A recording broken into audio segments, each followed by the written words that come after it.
ব্যারাকপুর সাংগঠনিক জেলার বিজেপির সম্পাদক কুন্দন সিং এর বাড়িতে গভীর রাতে চাঞ্চল্যকর ঘটনায় চাঞ্চল্য ছড়ালো এলাকায়। অভিযোগ, মোটরসাইকেলে করে দুই যুবক হঠাৎই তার বাড়ির সামনে আসে এবং আগ্নেয়াস্ত্র হাতে বাড়ির দিকে তেড়ে যায়। জানা গিয়েছে, অভিযুক্ত দুই যুবকের নাম আকাশ চৌধুরী ও আমান। রাতের নির্জনতায় তাদের এই দুঃসাহসিক আচরণে আতঙ্কিত হয়ে পড়েন বাড়ির সদস্যরা।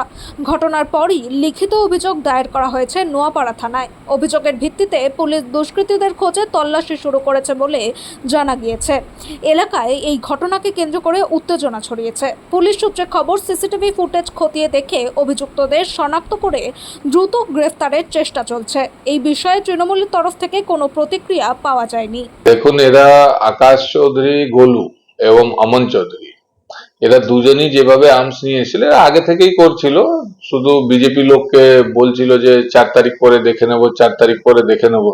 তো 4 তারিখ দেখতে পারবে না, তো 3 তারিখই এসে রাত্রিবেলা ফায়ার আর্মস নিয়ে যেভাবে গুলি চালিয়েছে, সেটা থেকে প্রমাণিত হচ্ছে কি তৃণমূল কংগ্রেস অ্যান্টি সোশ্যালি দল আছে। এটা কিন্তু প্রমাণ করছে। এরা কিন্তু টিএমসি করতো, এরা কিন্তু প্রকাশ্যে টিএমসি করতো। এদেরকে টিএমসি পুষে রেখেছিল কি বিজেপি কর্মীদেরকে মারো, বিজেপি কর্মীদেরকে ধমকাও চমকাও, এরা করছিল। কিন্তু কালকে নিজের ধৈর্যটা ধরে রাখতে পারলো না। এরা 4 তারিখ পরে দেখা বলছিল, কিন্তু এরা স্থানীয় তৃণমূল নেতা তার আন্ডারেই ছিল, ওই সঞ্জয় সিং আন্ডারে এখন থাকতো এরা। আর এরা গুলি আমার বাড়ির সামনে একদম চালিয়েছে এবং এরা কিন্তু বারবার কিন্তু আমার নাম নিয়ে খুব অভদ্র ভাষায় গালাগালি করেছে। আমি সামনে থাকলে আমাকেই মেরে দিত। কিন্তু এইবার দেখা যাক, আমরা তো এর একটা কমপ্লেন করেছি, পুলিশকে জানিয়েছি, এফআইআর করেছি। পুলিশ দেখুন কি ইনকোয়ারি। আমার যেটুকু ধারণা এক রাউন্ড চলেছে, আমার যতটুকু ধারণা এক রাউন্ড চলেছে। কারণ দেখুন, আমি ভেতরে ঘরে ছিলাম, একটা সাউন্ড পেয়েছি। এবার এর ইনকোয়ারি পুলিশ করুক, পুলিশ তদন্ত করুক, গুলি চলেছে কি চলেনি, করম চলেছে, পুলিশ ইনকোয়ারি করুক। আমি তো সিসিটিভি ফুটেজ আমি তো প্রকাশে দিয়ে দিয়েছি আপনাদেরকে। এবার সিসিটিভি ফুটেজ তো দেখা যাচ্ছে। এরা একটা এদের কিন্তু আরো টিম কিন্তু রামপ্রসাদ মোড়ে দাঁড়িয়েছিল। সেই সিসিটিভি নেই, এই জন্য আমি এখন কিছু বলছি না তথ্য না থাকলে। এদের সঙ্গে কিন্তু 4-5 জন ছিল, কিছু লোক রামপ্রসাদ মোড়ে দাঁড়িয়েছিল। এবার আমি সেই সিসিটিভিটা খুঁজছি, কারা এদের সঙ্গে এসেছিল।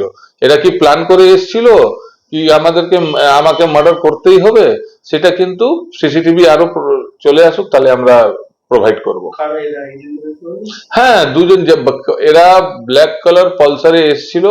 যে একজন ছিল আকাশ চৌধুরী গোলু, যার অনেকই রেকর্ড, ক্রিমিনাল রেকর্ড আছে, কাঙালিঘাটে থাকে। আর অমন চৌধুরী সাউথ ডানবার রোডেই থাকে, গারুলিয়া, সব গারুলিয়ার বাসিন্দা। আরো লোক ছিল রামপ্রসাদ মোড়ে, 2-3 জন। কিন্তু আমি সিসিটিভি ফুটেজটা বের করতে বলেছি, এটা বের করে আমি এনআইডি করব। এই যে একটা কনস্পিরেসি ছিল পুরো মেরে ফেলার। এরা কিন্তু পুরো ইলেকশন অবধি চেষ্টা করেছে বিজেপি করা অপরাধে সবাইকে ধমকানো চমকানো। 4 তারিখ পরে দেখা পরে এরা কালকে কিন্তু এটা করার চেষ্টা করেছে। তো আমার বাড়িতে এসে যদি গুলি ফায়ারিং করতে যাচ্ছে, তো আমাকেই তো মারার চক্রান্ত করবে।